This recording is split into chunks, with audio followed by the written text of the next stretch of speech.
शिव महापुराण की कथा कहती है हमारे भजन पर, हमारी तप साधना पर, हमारे भोजन का बड़ा प्रभाव पड़ता है। एक लाइन बहुत लोग गुनगुनाते हैं, आज अपन भी गुनगुनाए कि जैसा खाया अन्न, बोलो बोलो जम के बोलो रे निमाड़ वालो, जैसा खाया अन्न वैसा हो गया।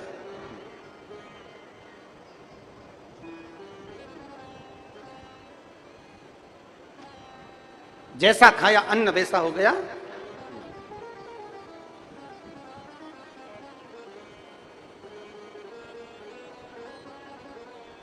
अन्न का प्रभाव, एक चरित्र आता है। एक राजा थे, एक सेठ था, और वो सेठ जब सोता तो रात्रि में उसको एक स्वप्न आता कि मेरे घर में पानी टपक रहा। अब ऐसा सपना तो आप लोगों को भी हर कभी आता रहता होगा, कोई ना कोई स्वप्न आप लोग देखते ही रहते होंगे। तो सेठ जी को स्वप्न आया कि मेरे घर में पानी टपक रहा है। अब सेठ जी मन में विचार करते, मैं रोज सोता, रोज पानी टपकता दिखता। अब विद्वानों से जाकर उसने पूछा कि महाराज बताओ पानी टपकना कैसा होता है। तो महाराज अब विद्वानों ने कह दिया कि पानी टपकना ऐसा होता है वैसा होता है, सब बता दिया विद्वानों ने, जो विद्वान बता सकते थे उन्होंने बताया। अब एक विद्वान ने पूछा कि यह बताओ कि पानी टपकने का सपना क्या रोज आ रहा है, प्रतिदिन? अब सपना भी आता है तो रोज बदल बदल के आए तो चल जाए कि भाई कभी दिन तुमको बिमलाबाई दिख जाए, कभी तुम्हें कमलाबाई दिख जाए, कभी एक विद्वान ने पूछा ये बताओ क्या तुमको रोज पानी टपकता हुआ दिखता है? उसने कहा कि हाँ महाराज जी, बस समझ में नहीं आता कि मैं रोज, बस दिन में भी अगर मैं थोड़ी देर लेट गया तो मुझे ऐसा लगता है कि मेरे घर में पानी टपक रहा है। मैं रात को भी सो गया तो सपने में आता है कि पानी टपक रहा है। मेरा अच्छा खासा बंगला, 4 मंजिल की मेरी बिल्डिंग, अब इसमें पानी कहां से टपकेगा गुरुजी, मेरे को समझ में नहीं आया। गुरुजी ने कहा अच्छा अभी जा, मैं तुझे बाद में बताऊंगा, जा। अब वो सेठ जी चले गए, और सेठ जी गए तो वो जाते जाते जाते जाते 3-4 दिन बाद फिर वो अपने मित्र को लेकर संत के पास आ गए। गुरुदेव गुरुदेव गुरुदेव। गुरुजी ने पूछा क्या हुआ? कि वो पानी टपक रहा अभी भी। गुरुजी ने पूछा अभी भी पानी टपक रहा? हाँ। पक्का? हाँ। अब गुरुजी ने पूछा एक बात बता, तू रोज तुझे पानी टपकता दिखता है सपने में, अब तू मुझे बता कि तेरे घर में कौन कौन रहता है? तो कहा गुरुजी मेरी पत्नी है, मेरा बेटा है, मेरी बेटी है, मेरे माता है, मेरे पिता है, मेरे घर में नौकर है, चाकर है, सब है। फिर गुरुजी ने पूछा अभी बता भोजन कौन बनाता है? तो सेठ जी ने कहा एक भोजन बनाने वाली बाई आती है माता जी, और वो भोजन बनाती है। अच्छा ठीक है, भोजन बनाती है वो? हाँ ठीक है। और तू भोजन करता है? बिल्कुल।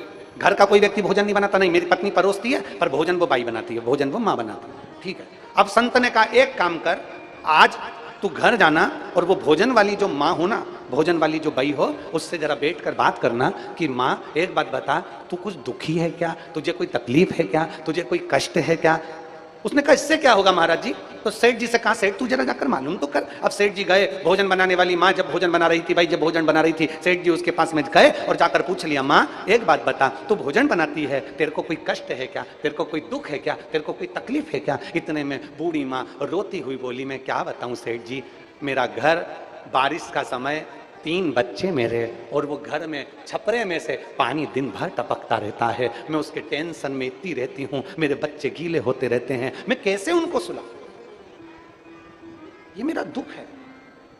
मैं दिन भर यही सोचती रहती हूँ मेरे बच्चे कैसे सोएंगे, क्या करेंगे, पानी टपकता है मेरे घर के अंदर, बस वो मेरी तकलीफ है। इतने में दौड़कर सेठ जी अपने संत के पास गए। गुरुजी मैंने उससे पूछ लिया, वो कह रही थी कि मैं दुखी हूँ, मेरे घर में पानी टपकता है। बस गुरुजी ने कहा भोजन बनाने वाली जैसा भोजन बनाते समय अपनी बुद्धि और विवेक को रखती है, वैसा खाने वाले पर असर पड़ जाता है, और वो असर तुझ पर पड़ गया, वो असर तुझ पे पड़।